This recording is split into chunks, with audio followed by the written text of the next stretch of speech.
Okay. Um, well, hello everyone. Welcome to our practice tonight. I'm Lama Rod. And for those of you who are new, um, I am here on Muskogee Creek, Cherokee land, in the city we call Atlanta now. And I'm happy to be with you. I've been on retreats, actually two retreats for a couple of weeks, for about 3 weeks now. So I'm happy to be back with everyone. And yeah, please continue to introduce yourself in the chat box. Um, and we'll get started in a second. And with our practice tonight, this is a guided practice. So I just kind of guide you through things. We're working with breath, visualization, energy, and connection to the Medicine Buddha tradition. Um, and what else? There are, I guess this is our 35th session. So there are 35, well, after tonight, there'll be 35 sessions in the recording. So if you want to go back just to the beginning of these sessions, we've been doing this practice on Monday night since the beginning of quarantine last year. So since I guess pretty much April. We started last April, and we've been going since then. So again, I'm really happy to be with everyone. Again, in this capacity, we also offer prayer requests. Also, write them to the chat box there, and I offer those prayer requests as we begin our practice, or somewhere in the practice is always different. Every session is very different. I just literally just sit down and just open my mouth, and there's a practice, which is fun and lovely and all that good stuff. Um, what else? What else should be said? Um, there'll be the I guess the core of the practice will be the mantra. Tia Ta Un Bacon Say, Maha Bacon Say, Rata Sulung Gate Soha, which is essentially a prayer to Medicine Buddha for healing as well. And I'll be offering a series of lectures starting probably later next month around the tradition of Medicine Buddha, which will be a commentary on Trungpa Rinpoche's book. I have it. Where is it at? Well, it's the main book on Medicine Buddha by a great scholar named Trungpa Rinpoche, and I'll be offering commentary on that book, along with commentary that I've gotten from my root teacher over the years when he was alive about the practice. More information about that soon. So again, any prayer requests, you can start just adding those to the chat box here.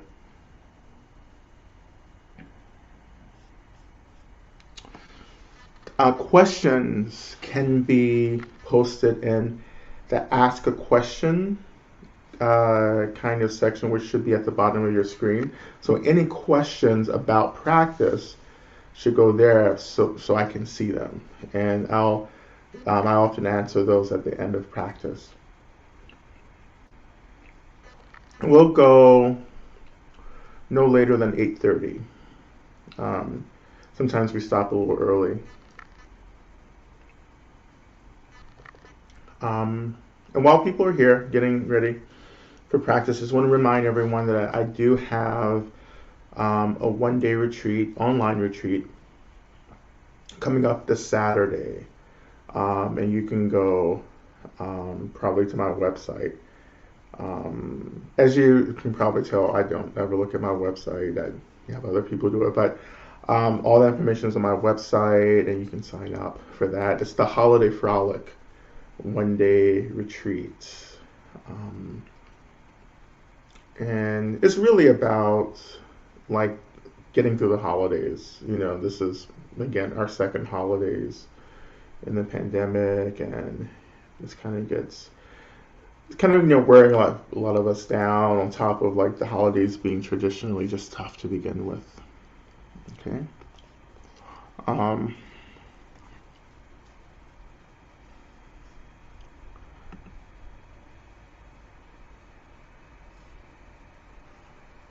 let's see. Let's see what else. Thank you for the prayers. Please continue to add those right in. Uh, so I see a question here in the chat, so maybe I'll take a look at that. And the question here is from Remy. Can I talk about the body and fear in relation to practice?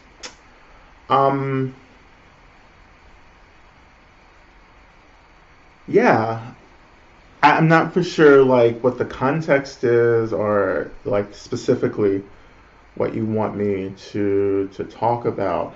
Um, I mean a direct reflection towards.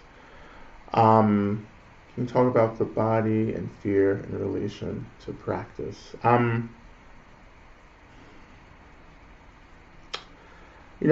just go with some of the things that are just coming off the top of my head. Um, in terms of fear, yeah,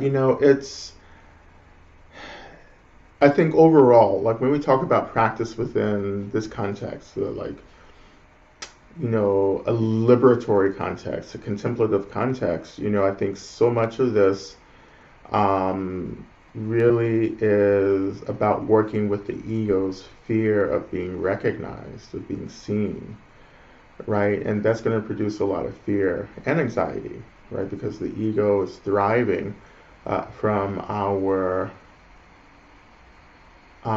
belief in its realness, right? The sense of self, right?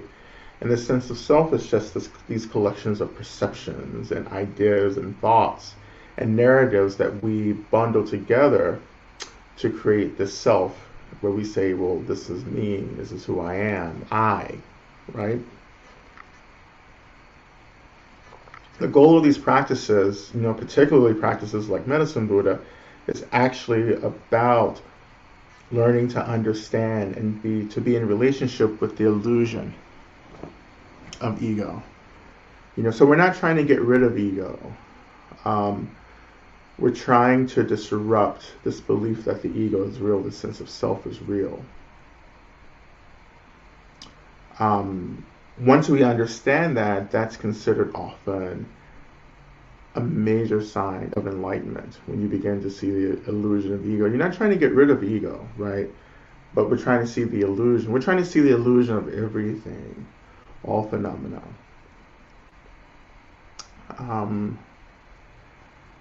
The body holds a lot of that energy of fear, of anxiety, of aversion. This is what fear is. Aversion is our anxiety, about the future, about what's happening next, right? So it's in a very real way, fear is about living outside of the moment. If we're living outside of the moment, then we're also living outside of the body, right?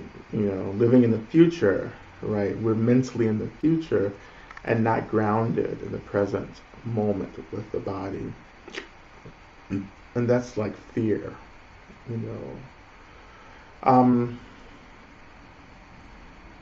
what we're doing in practice is consuming the fear.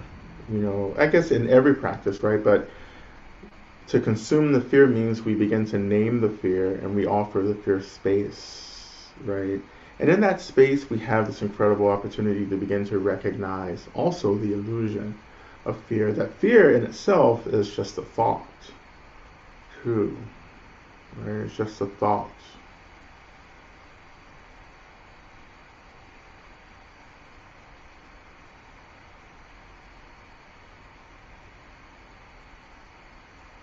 So I hope that was helpful in terms of the practice.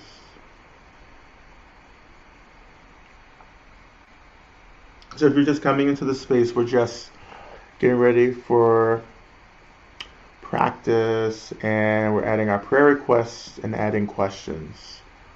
Um,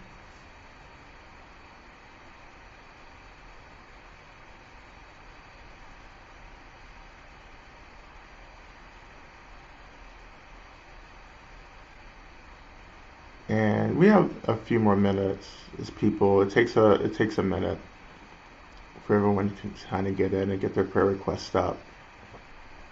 I love to have all the prayer requests going and up before I start the practice. So I'm doing just a few more minutes. When the body doesn't feel safe, how to approach practice. Well, when you name that the body is experiencing it's not experience when you feel as if your body isn't experiencing, or when you're experiencing a lack of safety in the body as you're approaching practice, if you're aware of that, then you are practicing. Now you're doing the practice that you were intended to do, no, but you're doing the core practice, which is awareness. So I think sometimes when we're like, okay, I'm going to do this practice and we can't do it because an obstacle arises in terms of fear or an emotion, you just adjust your practice to say, oh, I'm just going to pay attention to this. I'm going to name this fear, right? And in naming it, you begin to take care of it, and that's practice, essentially.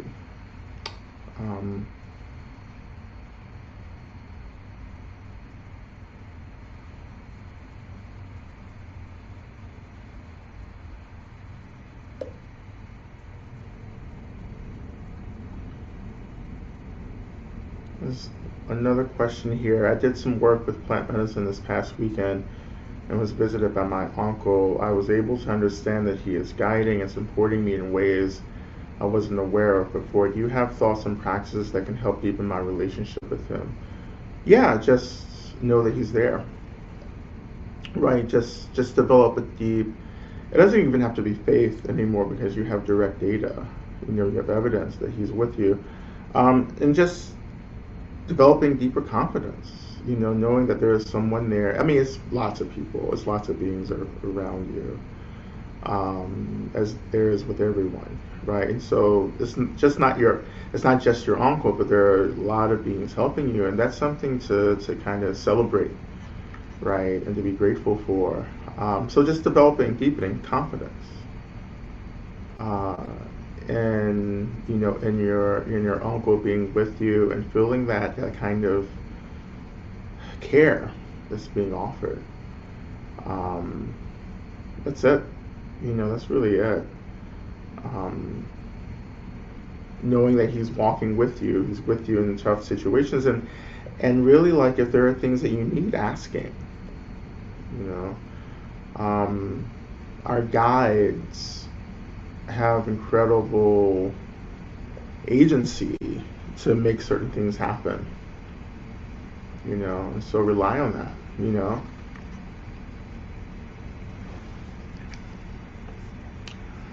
I'm gonna do this one last question, then we'll start moving towards practice. I've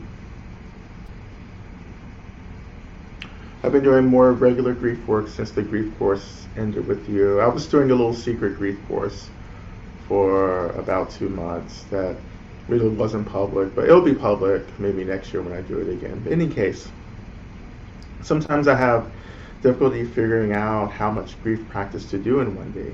If I do too little, I sometimes have trouble sleeping. If I do too much, sometimes it lowers my mood. Do you have any suggestions about knowing how much grief practice is enough?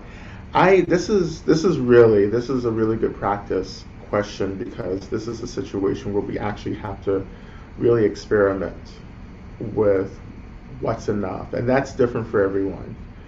It's so different. There's some people who don't need to do a lot of practice. There's some people who need a lot of practice, and also depends on the practice. So this is something that you have to really just keep experimenting with, like finding that middle way that works for you. And this, you're just collecting data, like when you do too much practice one day, then you notice how much was done, and then you just incrementally pull back a little bit, and then see at the end of the day, what the impact was, and then you get to that place as well, where it just becomes right. But we always have to remain sensitive to things. Causes and conditions are shifting, always shifting. So we always have to be sensitive that, like, what worked yesterday may be different the next day. As always, like, letting our benefactors, letting the earth, hold grief, letting Medicine Buddha hold grief, right? We are disrupting self-identification with the arising of grief, or at least self-identification with anything that arises, that everything is just an experience. That's not inherently who we are.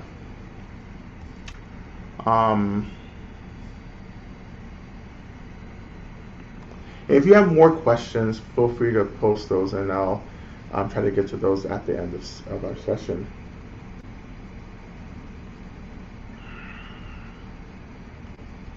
So we're still, even though we've been off for a couple of weeks, I'm still really interested in this idea of abundance in the practice. And still continuing with this fall. Now we're in this hemisphere, moving towards the solstice, beginning of the winter. And of course, that energy is a shifting. I know it's different. I know everyone's coming in from different parts of the world, so it's different seasons. But winter, becomes a time of shutting down, hibernation, right? Of course, the light has changed, so it's darker earlier, and this is about deep reflection, inwardness. This is about preparing, in a way, in a grander way, it's about death, right? It's about death, a dying, and then spring being about awakening and resurrection. So what are we going to let pass on as we enter into the winter? What needs to be offered? What needs to be let go of?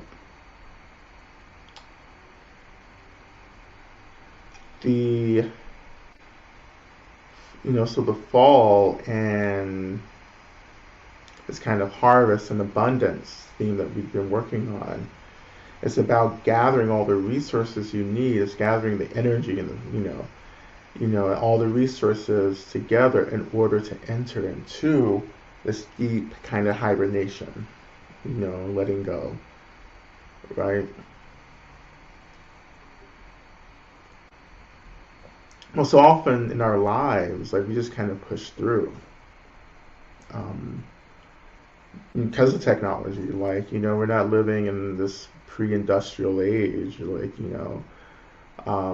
where if the sun went down, you go to bed, But now we have technology, and we have different busy lives. Like, we have created lives which are in antithesis to the natural cycle and order of the natural world, which is partially why we're in climate instability, because we've lost contact with the natural cycle of the phenomenal world, of the natural world. And so much of what's going to save us is a returning back to these natural cycles, to live with the land, to live with the climate, right? To live with the changing of the seasons. As I said before, when I was sitting 3-year retreat, it was the first time in my life where I paid attention to the changing of the seasons, primarily because I didn't have anything else to do. I mean, of course you were practicing, but the practice was about awareness, right? And so you just become aware. And I became ultra sensitive to transition of seasons. It was really stunning and beautiful, right? And I lived through, at least three cycles of seasons. I spent 3 springs. We had 3 springs, and 3 of the other seasons, right? Because it was almost 3.5 years of retreat. And just to sit through the cycles and to understand how the body changes, right? Because we had very little technology, in retreat. We barely had heat.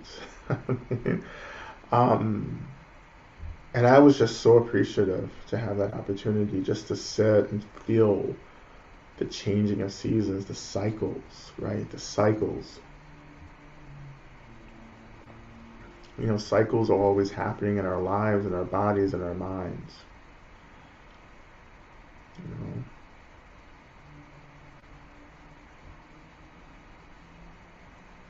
And of course, there's all kinds of, right, drawbacks to entering into the winter, right? Because of the lack of sun and light and the cold, if you live in a colder climate. It's the changing of energy. That's all about the changing of energy, the energy pulling us inward. And a lot of us, don't want to do that inward work, right? Not us, and maybe in this space, but I'm talking about just in the world, like with folks, like it takes a lot of courage to turn our attention inward.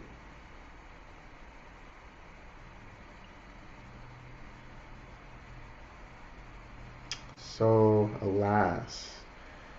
So we're going to go ahead and get started now. Looks like everyone has posted their comments. And again, if you have any questions, please go ahead and post those, and I'll get to those after practice.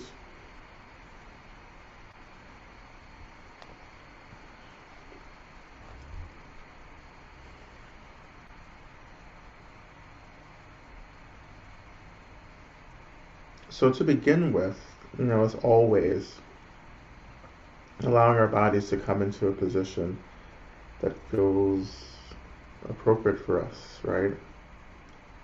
Of course, this is the great thing about being online right now. It's like you can just do whatever you want,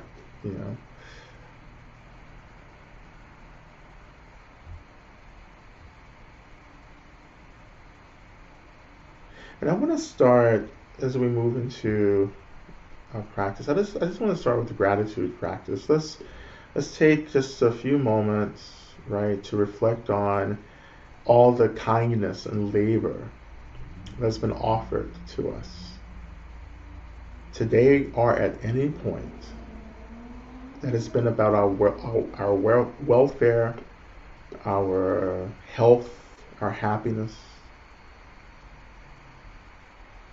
maybe even things that happen today.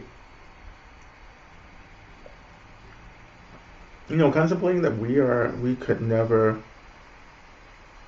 be here in this moment without the kindness of beings, unseen beings, right? Our guides, our protectors, our ancestors, the deities who are protecting us and guiding us, right? All the people who, are just, in positions that are about providing, resources for people to survive, that we all are part of that. We're both offering these resources and we're consuming these resources as well.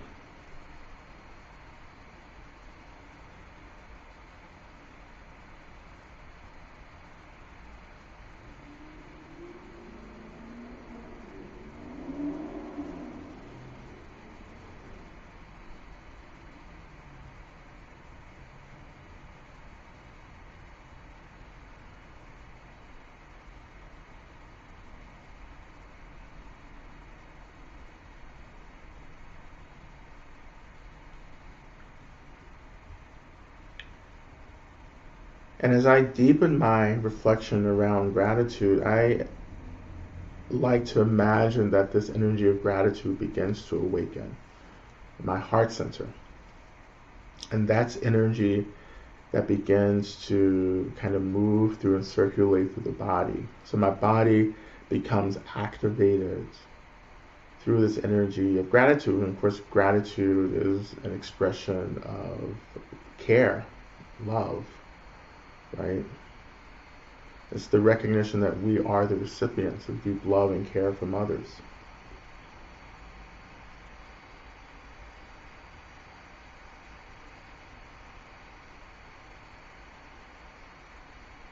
And you can imagine that this energy is like white light that begins to move through the body, or just warmth. Right now I'm feeling it as warmth moving through my body, beginning here in the heart center.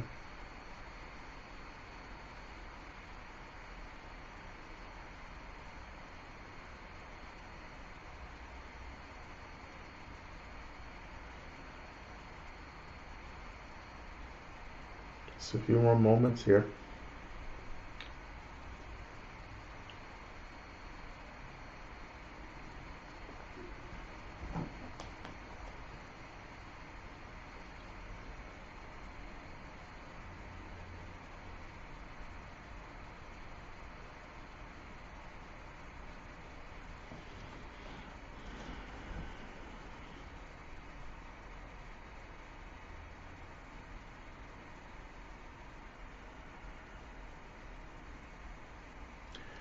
And now, moving deeper into the practice, we're going to shift our attention down to the earth again. So we're going to get there first by slowly shifting our attention to notice the weight of our bodies.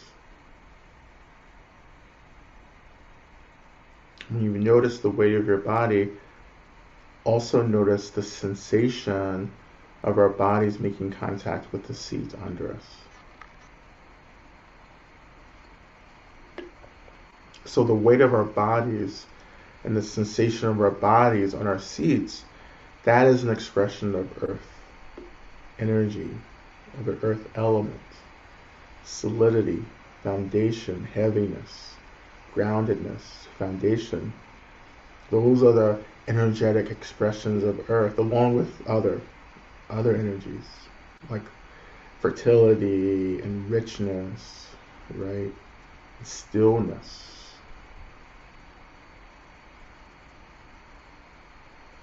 And when you're ready, shifting your attention even lower and imagining that your attention, like this energy of knowing, right, of consciousness, begins to touch the energetic expression of the earth under you.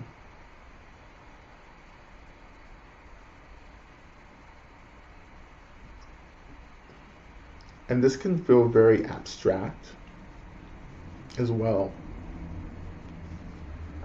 So one way,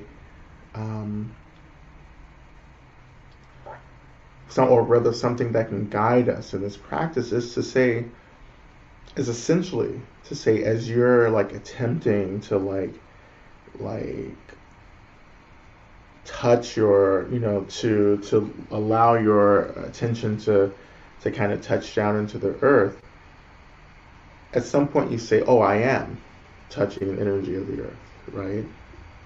So instead of wandering around or looking for, a sensation or looking for some sign, we can just say, oh, my attention is touching the earth now.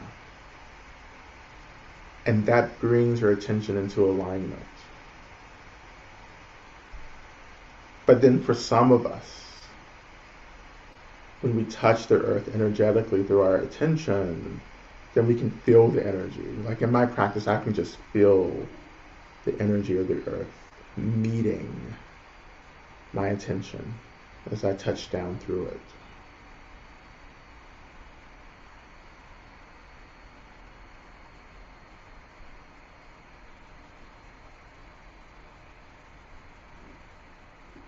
And you can introduce yourself to the land, like to the land that you're practicing on and living on right now. And you can reflect on the indigenous history of the land, reflecting on who took care of the land and the civilizations that lived on the land, the civilizations that were impacted by colonialism, systems of violence. Giving name to that, just naming that I live on land, that is unceded and was unceded by indigenous communities. Not all of us are living on unceded land, as we're coming from different parts of the world. And even if you're here in this country, it doesn't mean that the land is unceded, but mostly it's unceded.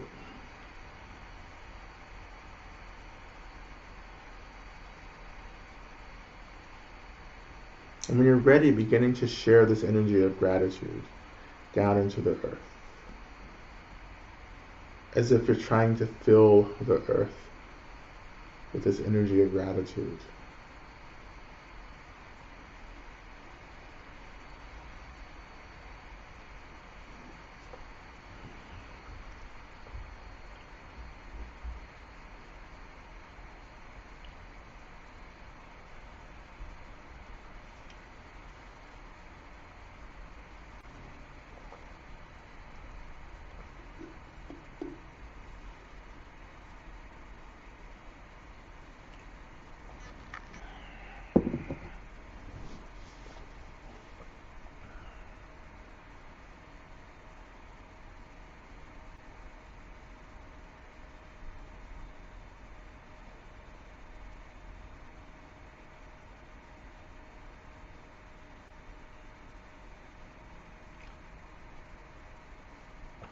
Just another few moments here as we prepare to move on.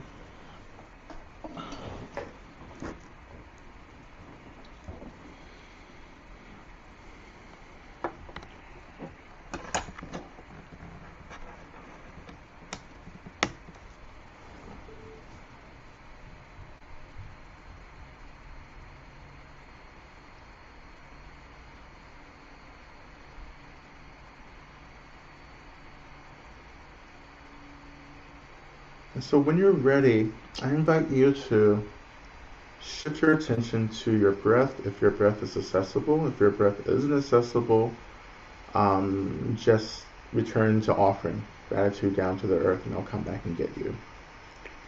But if your breath is accessible, shift your attention to your breath, just noticing the in-breath and the out-breath to begin with.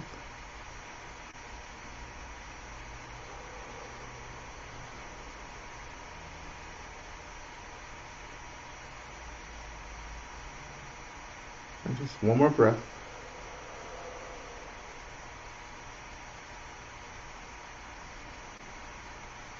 And then taking an inhale. When you exhale, allow the exhale to gently guide you down to the base of your spine. And that's the root chakra. Right? And the root chakra is an energy center that connects us to the earth. It's the center, energy center of home, of groundedness. So often when we're feeling uncomfortable in certain places, it's related to the root chakra. But bringing your attention to that root chakra, which is just at the base of the spine,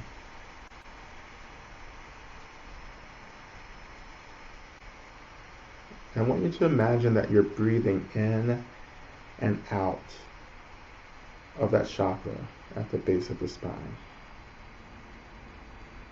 So as if you're inhaling into the chakra and you're exhaling from the chakra.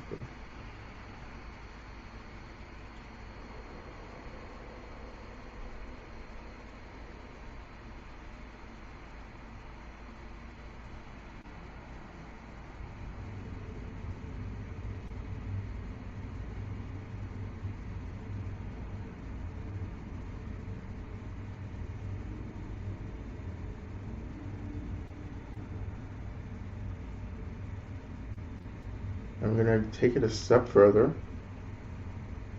And for those of you who weren't with the breath, I invite you to come back in.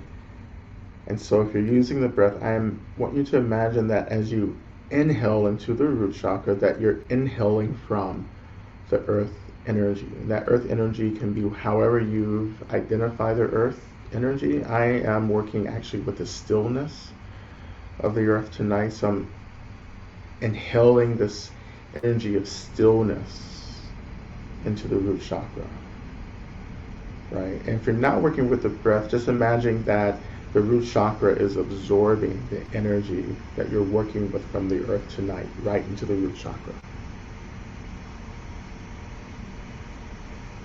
So again, the energies can be stillness and stability and foundation and groundedness, however you want to name the energy of the earth.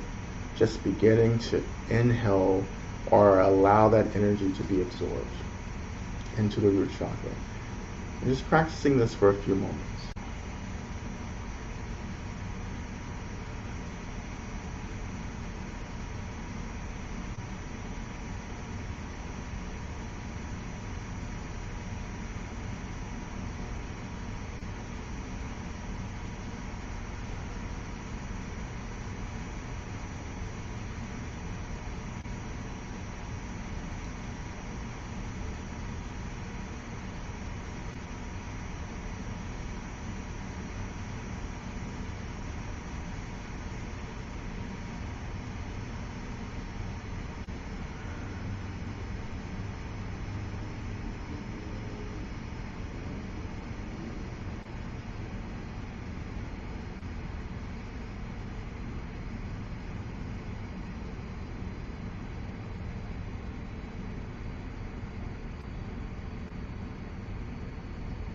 So we're going to add just one more, well, another layer to the practice. So as you're inhaling or absorbing this energy of earth into the root chakra, I want you to, after a full kind of absorption inhale, hold your breath and that energy in the root chakra. Just for a couple of seconds, or you can go longer if you want, but please be careful. And when you exhale, imagine that you're exhaling that energy up to the heart chakra, to the heart center right here. So where that energy actually begins to be absorbed into this energy center associated with empathy, love, compassion. So you're infusing this energy with the energy of the earth, and it's already been awakened through the practice of gratitude. Okay? So again, inhaling, absorbing the energy of the earth into the base of the spine, the root chakra, holding the breath there for as long as you wish to, and then exhaling that energy up into the heart center. All right, so let's practice this for a few moments.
Okay, about 2 more breaths here.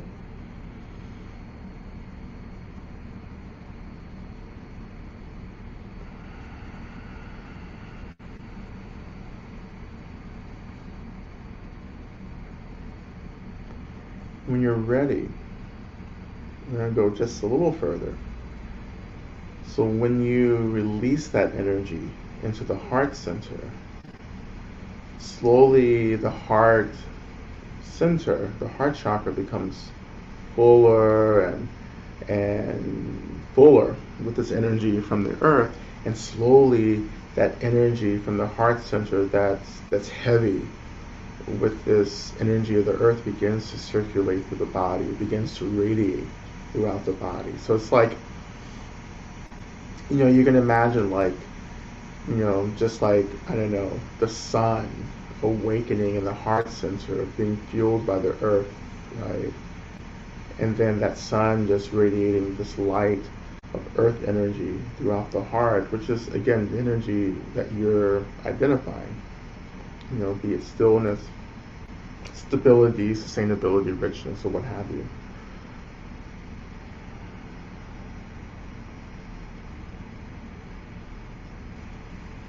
And in a way, the body begins to awaken.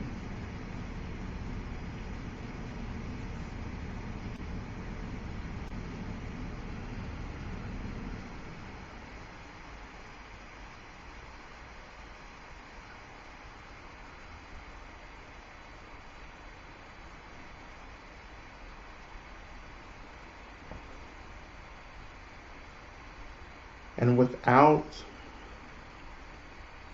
having to like visualize or imagine Medicine Buddha, we're beginning to awaken the consciousness of Medicine Buddha within our experience.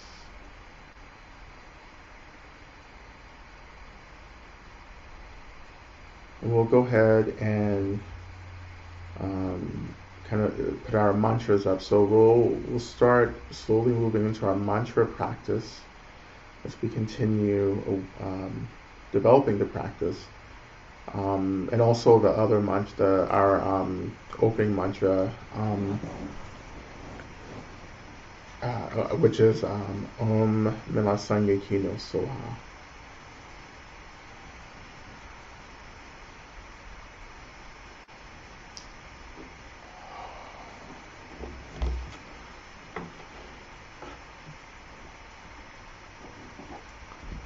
Right. So again, just like, and at any point you can let go of holding the breath in the root chakra, right? And you can just send that energy from the earth directly. So you can inhale directly from the earth up through the body into the heart center and allow the heart center to start radiating this energy in the body.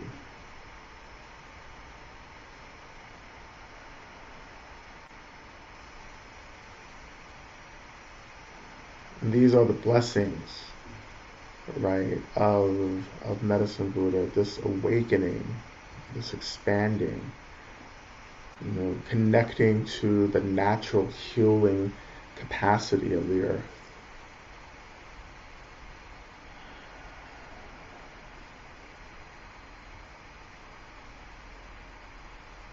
And we begin with our shorter mantra, Om Mela Sangye Kino Soha, which is, O Medicine Buddha, please know me, think of me, hold me, care for me. Kino, I invite you to translate in any way that feels appropriate. What do you need from Medicine Buddha right now?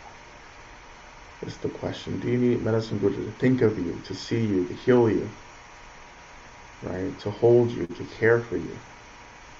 What do you need? So, Mela Sangye Kino Soha. We're going to chant it just a few times.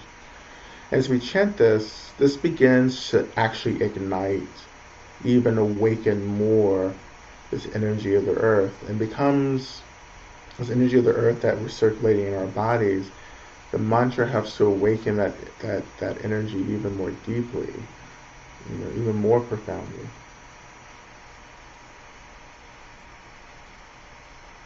All right, and we'll begin. Om Mela Sangye Kino Soha.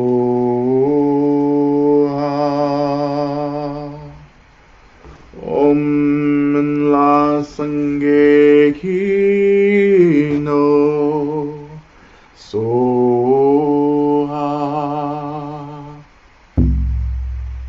Om Mela Sangye Kino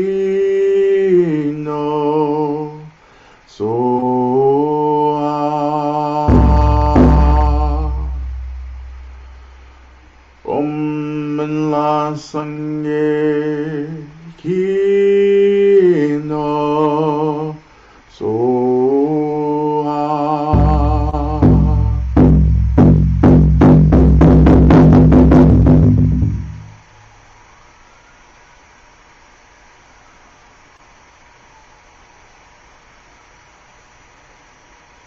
So we've awakened just a little more the energy of earth inside of us, tuned it towards this consciousness of medicine Buddha. And slowly we can begin to imagine that we actually begin to radiate outwardly this energy, this awakened energy of the earth, this consciousness of medicine Buddha. Our bodies begin to glow and radiate this healing, stable, foundational energy around us. And we can even begin to imagine that we're radiating so much that the spaces that we're in begin to be filled with this light, this radiance.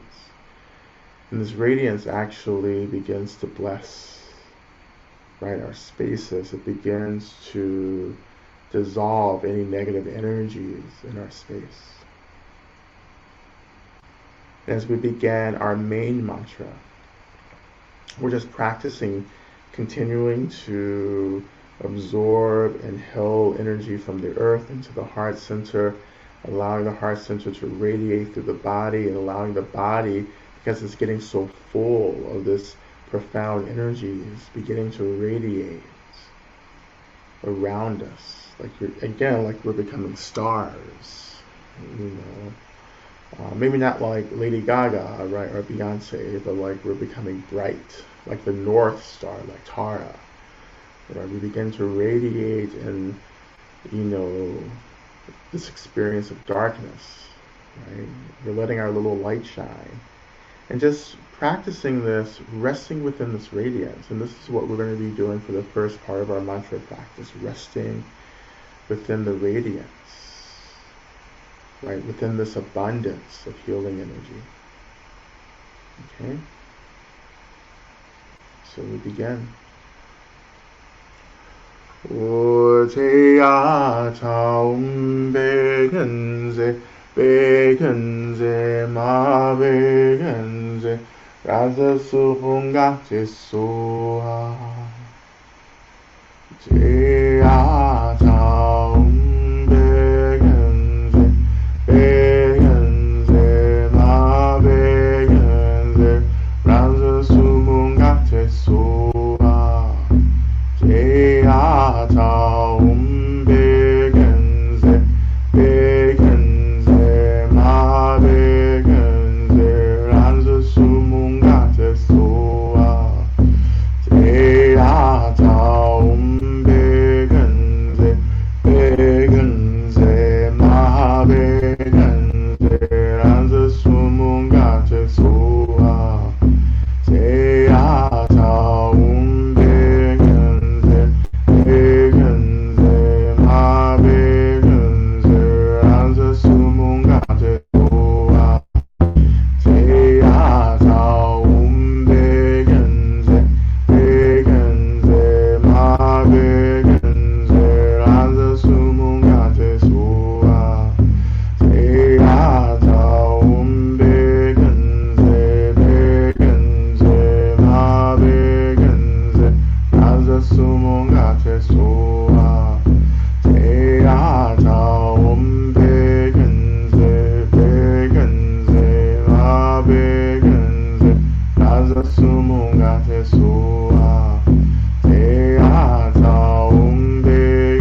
So as we move into the second half of our practice, or the next section of our mantra practice, we're going to imagine, as I begin, I'm going to start offering the prayers.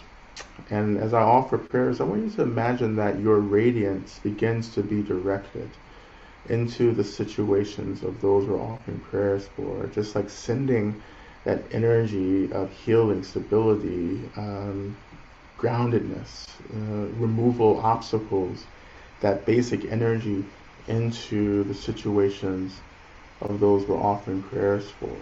Right? You don't have to know who people are or anything. Just imagine that this radiance begins to be directed into their lives, into their situations, into sickness, illness, or transition, or whatever it may be that we're praying for. Okay. So again, I call on the attention and the power and force of all Buddhas and Bodhisattvas and Dharma protectors, all benevolent deities, spirits, saints, angels. I call on all the elements, right? I call on all enlightened beings to hear our prayers and to act on our behalf, to bring about the causes and conditions needed to alleviate suffering. For all those we're offering prayers for.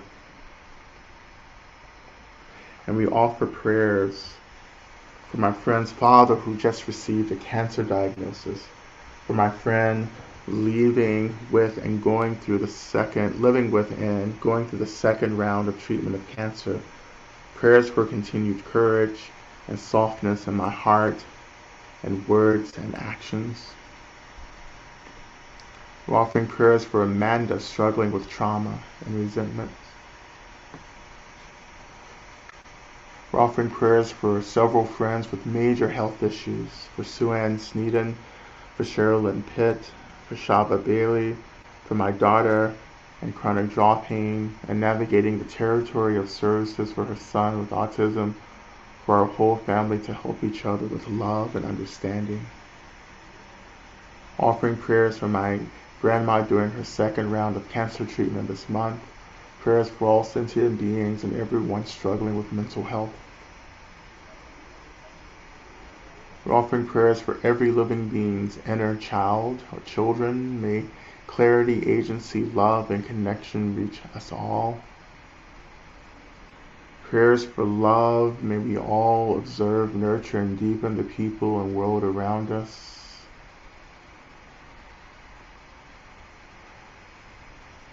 Offering prayers to students and parents in Oakland County, Michigan. Prayers asking for a deep healing with my neighbor who was very angry with me about our differing beliefs about the COVID vaccine. Offering prayers for Betty's mom's starting chemo today for stage 4 cancer. Offering prayers for clarity. Offering prayers for Marina. May she discover greater agency and give herself the same love and care as she does so many others. We're offering prayers for everyone experiencing grief, loneliness, and re-traumatizing during this season. Prayers for my son who has COVID and his birthday. Prayers for Katie whose husband died unexpectedly and their 11 and 14-year-old daughters. Prayers for my Dharma sister as she seeks justice and healing for her son. Offering prayers for the people on the Sumas First Nation who are recovering from flooding and for all who are grieving the effects of climate change. Offering prayers for my grandson Charlie, age 9, who has COVID.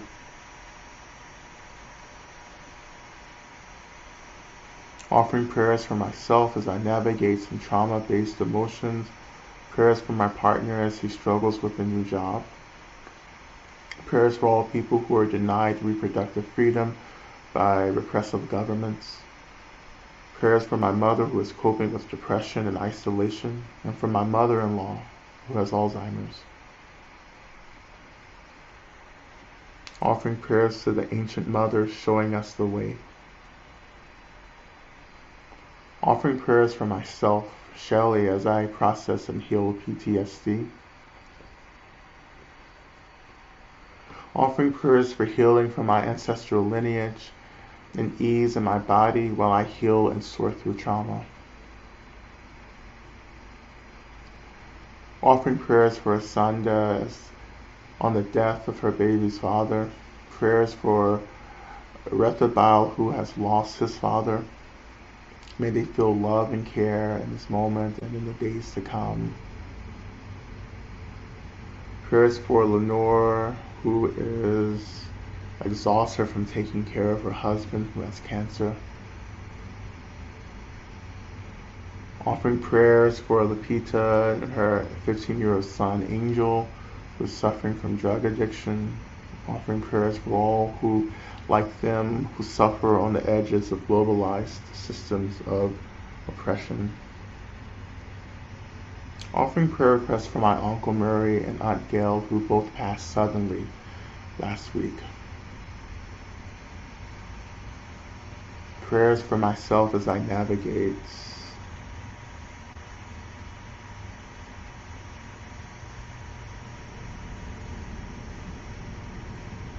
Prayers for Angela as she begins treatment.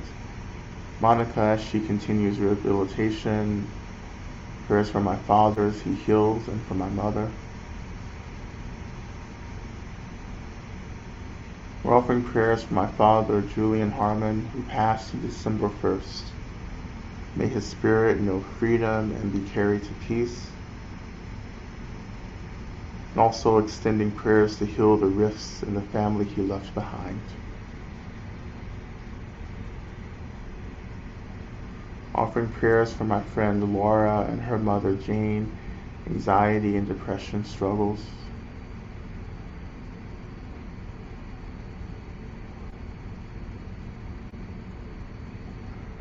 Offering prayers for Andrew, my friend, prayers for my mom who is still in deep grief after the death of my dad. Offering prayers for my cousin Milton, who left us on Friday. Offering prayers for Claudia, who begins chemotherapy tomorrow. Prayers for everyone who does not have a place to stay tonight. Offering healing prayers for my relationship with my son and his wife. Offering prayers for 33-year-old Noah suffering from cancer all over his body, and Caroline from brainstem cancer, and also for Afghanistan. Offering prayers for my sister Nan as she continues to recover from surgery, and for my own mental health and resilience. Offering prayer requests for our family as we grieve Sonny's death yesterday. Offering prayer requests for Falcon Collective as we grieve the loss of our neighbor, Lydia. Prayers for Lydia Maria Velez as she transitions through the bardo.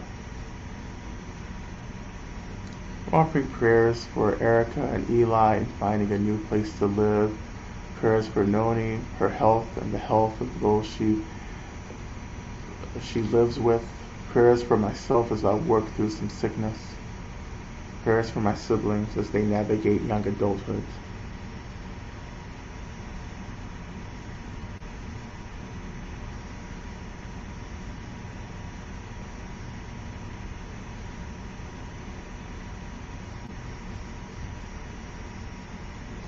Offering prayers for all those incarcerated and for their families. Offering prayers for my childhood bestie Angel Brooks and her family, who didn't survive cancer as she makes her transition into the bardo. Prayers for myself and my family after losing my dad suddenly to a rare illness. Offer prayers also for my uncle Daniel, who will be having major heart surgery next week. I continue to offer prayers for Erica. She continues to recover from surgery. I continue to make prayers for healing and sustainability for all those connected to me as we move deeper into the season. And I continue to make prayers for the disruption and the liberation of all beings from systems of violence, exploitation, and marginalization, that all these systems are eradicated. I pray for the liberation of all beings, that all beings may have everything that they need to experience safety, happiness, belongingness, community. May all beings crossing into the bardo spirit world be supported and blessed and guided. May they continue their journey towards higher states of awakening.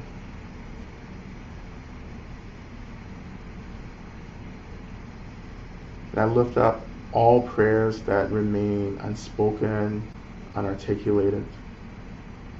May all beings have what they need. May all beings experience the deepest, most profound, fiercest love, and may we all get free as quickly as possible.